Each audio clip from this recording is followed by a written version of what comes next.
Module alignment. This is where everything starts. Before you decide to do something, you need to know what you're going to do. This is especially important in the area of innovation because even the best innovators fail around 80% of the time. Here's the hard math of innovation. In 10 different studies, the average success rate is just 8%. You'll see most studies are not very recent. If they were more recent studies, the average would fall even further because it's getting harder and harder to succeed. Just like before, when we simplified 7 key learnings down to a few words, let me try to simplify these numbers for you.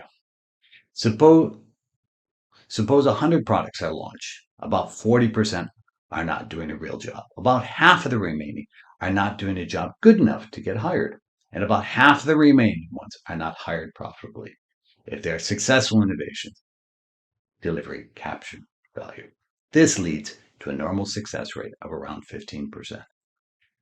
This is so important. I'd like to go through this again. This time we're going to do it graphically.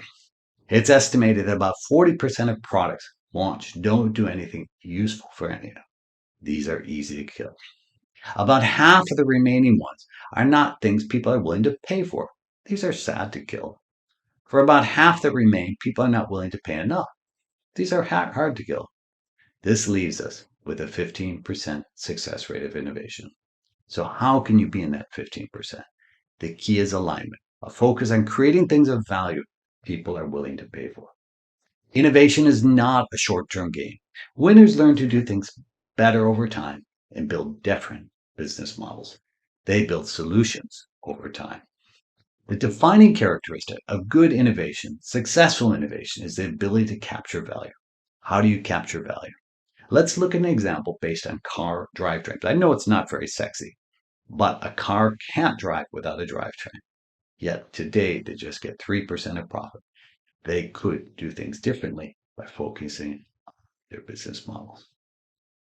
This example will show you the power of a long-term focus and focus on business model innovation. Here's what a typical drivetrain manufacturer's business looks like. On a 40K car, there might be around 5K in net margin. The drivetrain costs about $2,100 and generates a new margin of $147. This is 3% of the total profits on a car. Imagine they add some extra value and are able to capture some of that value. These are the basics of innovation. Let's assume the extra value is $350. Let's assume they can capture $150 of that value. This will lead to a doubling of their margin to 6%. Business model innovation is the next level of innovation after product innovation. It's about creating even more value for you, more value for your partners, and becoming a critical part of the value chain. Let's assume they make a smarter drivetrain that offers even more power and fuel efficiency. And let's assume this could be sold for $700 to consumers. Keeping costs similar, this would deliver even more margin to auto manufacturing. This is more margin for partners. Having increased the power and efficiency, the drivetrain is now an integral part of the car, not just another part. This will allow them to charge a bit more. Let's assume they're able to capture half of this value, up to $350. The end result is more margin, 3 times more, and a more sustainable competitive position. The only way to do this is with clear alignment and a focus on creating and capturing value. A question for you. What's Google's biggest innovation success? You might say email. You might say new AI stuff.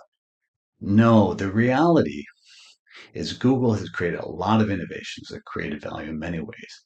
But arguably, their biggest success is AdWords. AdWords is the profit engine of Google. AdWords get ads in front of people when they're searching for specific things. They're the real value for advertisers.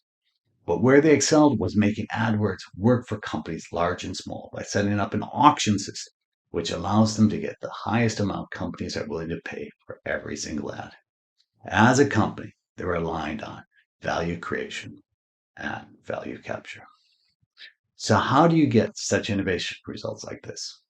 You might think the solution is give your employees a lot of autonomy and let them figure things out. In our 4-year study on what drives innovation results, we found out something surprising. In most companies, there is a negative correlation between autonomy and innovation results. As an American, I was brought up to believe in the value of individual initiative. This result really bothered me, but these were the facts. We dug a little bit more. We found the reason. In most companies, there's not a clear focus on what needs to be done. When you give autonomy in this context, people do more things that don't need to be done, and they miss the metrics to improve what they're doing. I dug a bit more and found out something really important. When there's a clear focus on generating consumer value and capturing value, autonomy becomes positively correlated with results. In this context, people know what to do and why, and they get the job done. We saw earlier the average success rate for innovation is around 15%. I also talked to rather complained about innovation gurus, but some of these gurus deserve their guru title. One of these gurus that impressed me is the Strategy Group. They have a powerful methodology called outcome-driven innovation, which claims innovation success rates around 70%. I don't really believe the numbers, but I do believe in the logic of their method. Their method starts at the end of the process and works backward. They identify needs people are willing to pay to resolve, develop a solution, then find a market. What this method does is it gets people aligned on the long-term goals of value creation and value capture. Good alignment is about figuring out what for who before the how. Defining ways to increase value creation and value capture along the way, and then putting the goals into a mission people can understand and use to track their progress. Zig Ziglar, the legendary motivational speaker and author, once told a story about a famous archer, Howard Hill, who won all of the 267 archery contests he entered. He could hit a bullseye at 50 feet, then split the first arrow with the second shot. He, he then asked, how could you beat him? It would be easy if he didn't know where the target was, just blindfold. When we're unclear about our target, we're blindfold. Alignment done right defines what the target is and why we want to hit it. It is obvious you can't hit a target you can't see. Even worse, how can you hit a target you don't even have? You need to have clear goals. The objective of alignment is not just to agree where you're going, but also to make sure you're going to the right place. The most common cause of innovation failure is not people doing things wrong, but people doing the wrong things. I have a fun story about the amount of time I spent doing the right things right when I worked at Procter & Gamble. For a week, we're asked to classify all our time into 4 categories into a simple chart. We had right things and we had wrong things. We had right things right, right things wrong things wrong, and wrong things right. So I filled in my diary and I looked at the results. I found out I was spending just 30% of my time doing the right things right. I needed to present my results back to my boss. For a moment, I thought about falsifying the results, but decided to face the music. I told my boss, expecting to get some sort of lecture. He said my results weren't that bad.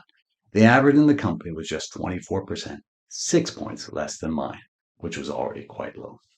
He asked me a question. How could you get more done?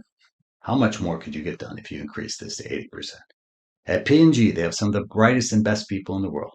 If they have so much room for improvement, there's probably room for improvement in your teams and the work you're doing. Your goal should be 80% right thing right.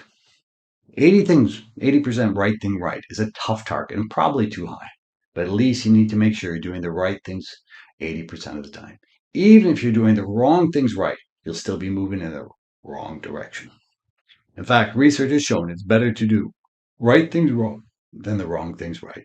So when people know what is right, they can correct what they're doing.